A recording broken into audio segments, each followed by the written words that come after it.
ஒரு பயங்கர குற்றம், கரப்ஷன்ல மூழ்கி இருக்க சிஸ்டம், இதுக்கு மத்தியில நீதிக்காக போராடுற ஒரு போலீஸ். இது நீங்க வழக்கமா பார்க்குற கிரைம் அண்ட் சைக்கோ த்ரில்லர் கிடையாது. நம்ம சொசைட்டியோட ஒரு பிம்பம், ஒரு உண்மை சம்பவத்தை தழுவி எடுத்த படம் தான் செக்டார் 36. இந்த படம் பார்க்கறதுக்கு ஒருத்தா வீடியோ பார்த்துட்டு நீங்களே முடிவு பண்ணுங்க. வணக்கம், இது cine 360 movie reviews and movie breakdowns பார்க்க மறக்காம நம்ம சேனலை சப்ஸ்கிரைப் பண்ணிடுங்க. இது செக்டார் 36 மூவி ரிவ்யூ. வாங்க வீடியோக்கு போகலாம். ஃபர்ஸ்ட் படத்தோட ஸ்டோரியை பார்த்துடலாம் வித்தவுட் ஸ்பாய்லர்ஸ்.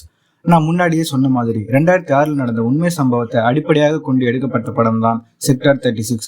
இந்தியாவில் நடக்கிற கிரைம் அண்ட் கரப்ஷன் பற்றிய உண்மையை வெளிப்படுத்தக்கூடிய ஒரு crime and psycho thriller movie தான் இது.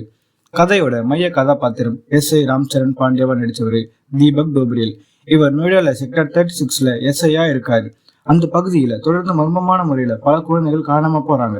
ஆரம்பத்துல இந்த கேஸ்ல பெருசா எந்த ஒரு நடவடிக்கையும் எடுக்காத எஸ்ஐ தனக்கு நடக்கிற ஒரு தனிப்பட்ட சோக நிகழ்வுக்கு அப்புறமா மனசு மாதிரி கேஸ்ல சின்சியரா ஒர்க் பண்ண ஸ்டார்ட் பண்றாரு. அப்படி அவர் இன்வெஸ்டிகேட் பண்ணும்போது ஒரு பயங்கரமான சதியை கண்டுபிடிக்கிறாரு எஸ்ஐ. அவரோட பிரைம் சஸ்பெக்டான பிரேம் கேரக்டர்ல 12th ஃபெயில் நடிச்ச விக்ராந்த் மாசே தான் நடிச்சிருக்காரு.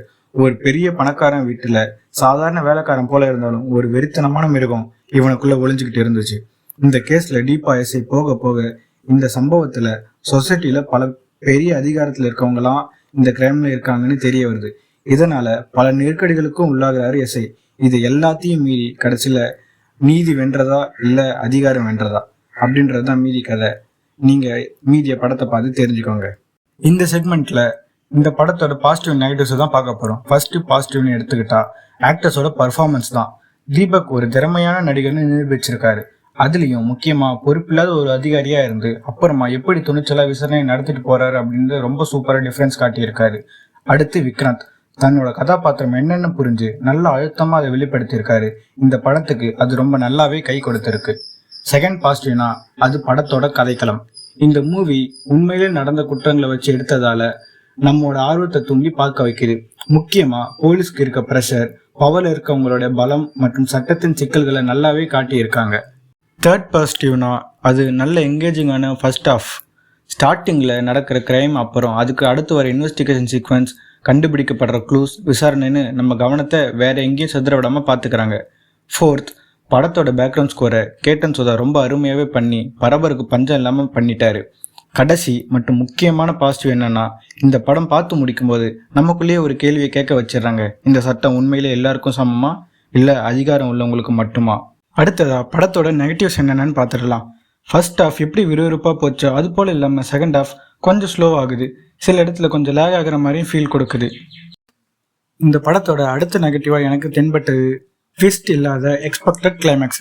அதிகமாக கிரைம் மூவிஸ் பார்க்குறவங்க ஈஸியாக கண்டுபிடிக்கிற அளவுக்கு தான் கிளைமேக்ஸ் இருந்துச்சு. Okay, next segment must watch moment.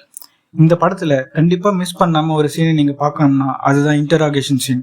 குற்றவாளியை கண்டுபிடிச்ச எஸ்ஐ கேள்வி கேட்கும்போது விக்ராந்த் ஆக்டிங் உண்மையிலேயே ஒரு சைக்கோவை நம்ம கண்ணு முன்னாடி நிறுத்திருக்கோம். அப்படி ஒரு அல்டிமேட் ஆக்டிங்.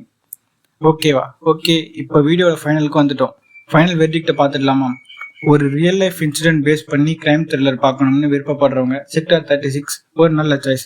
ஆனால் எண்ட் ட்விஸ்ட் அண்ட் வேகமான செகண்ட் ஹாஃப் எதிர்பார்க்குறவங்களுக்கு ஒரு ஆவரேஜ் மூவியாக தான் இருக்கும்.